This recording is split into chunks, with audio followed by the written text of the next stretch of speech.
Sign there.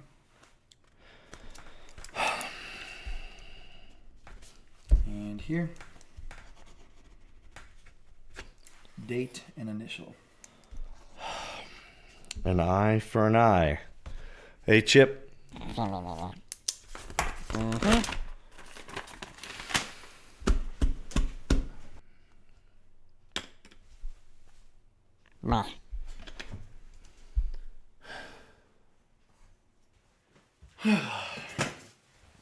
Was that Chippy's lawyer? Yep.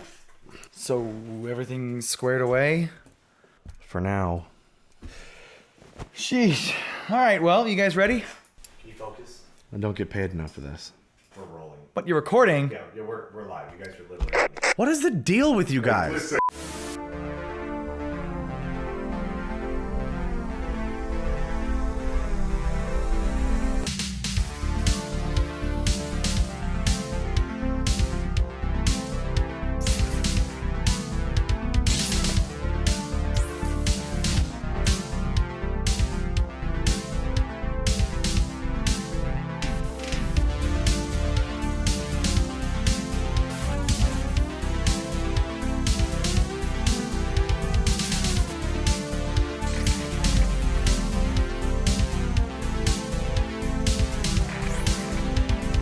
Welcome to the CoVIDEO19 Channel. I'm your co-host, Jordan Harm. And I'm your co-host, Chris Lair.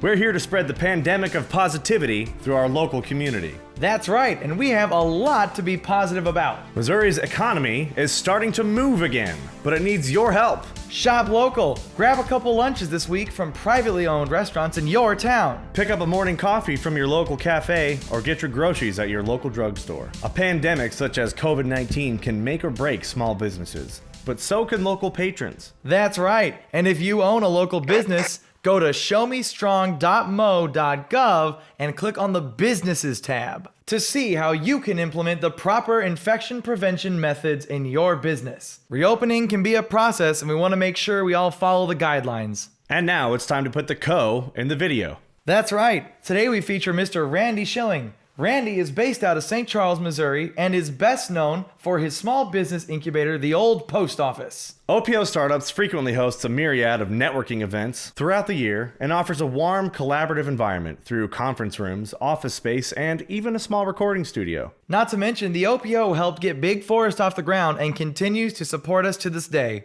That's right. And now, without further ado, here's the man, the myth, the legend, Mr. Randy Schilling. I'm Randy Schilling. I'm the founder of OPO. We're on Main Street in the historic buildings. The building we're in right now is the Old Post Office, thus OPO, Old Post Office. It was built in 1909 and it's been repurposed as a co-working space primarily, but it's also an incubator, so we do educational things. It's not just running office. I mean, or if you need a meeting room, we just add video so you can do virtual meetings as well at OPO.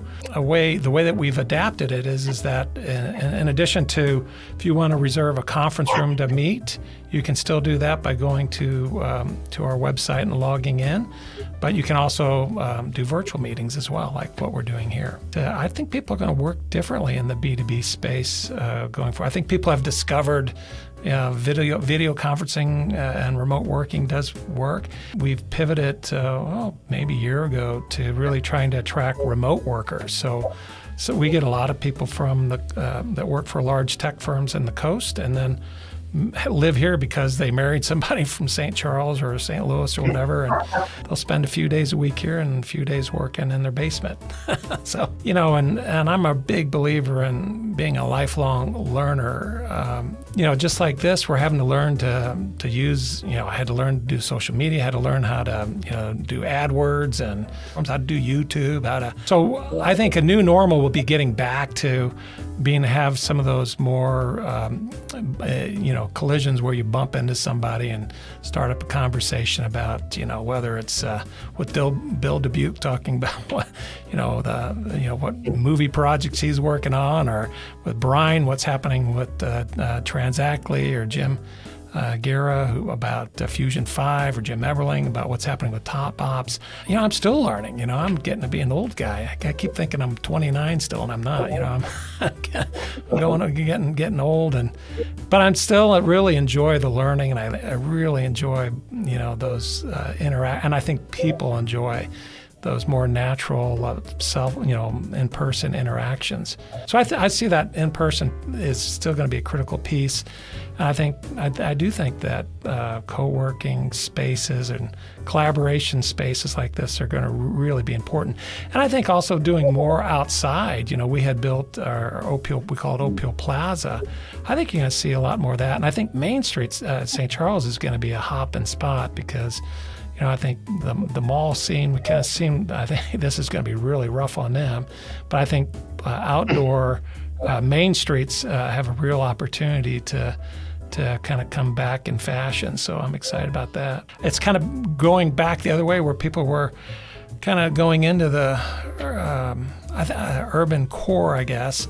I think you'll still have that, but I think it's also become fashionable to kind of be spread out a little bit more. And so I think Midwest and places like St. Louis, I think people coming back to work in their hometowns, and not just St. Louis, but the broader Midwest. And my parents both grew up on farms, and we have a farm down in southeast Missouri, and I've been spending a lot of time down there. It's kind of cool, growing your own food. You sit down at the table, and it's like everything at the table is from the farm. Everything from the hamburger you're eating to the salad you're eating, the lettuce. And I think people really like that, and having more of a connection to the nature. I think it's a cool thing. The nice thing for our region is that I think people have more appreciation for the Midwest. And when I started my first business, it was to do technology. You don't have to be, in Boston, or you don't have to be in San Francisco or Silicon Valley or Seattle. You can do it in your hometown. And I think that's becoming more and more relevant now.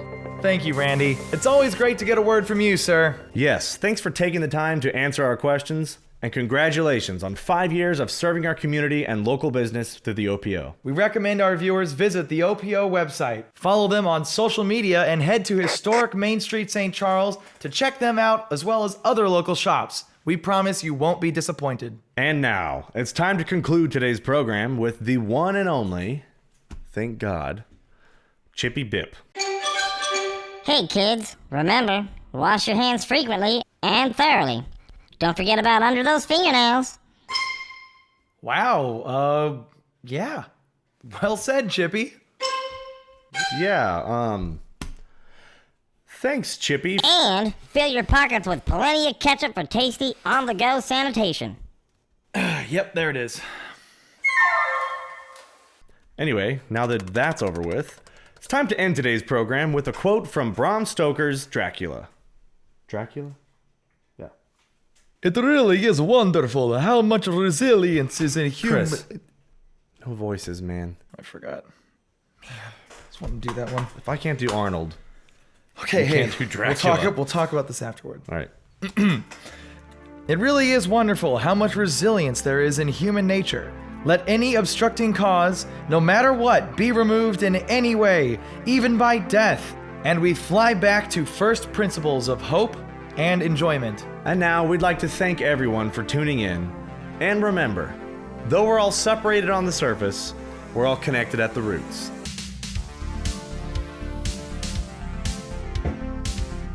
Do contracts mean anything? I don't know, at this point we're all gonna have a contract. Yeah, I know, right?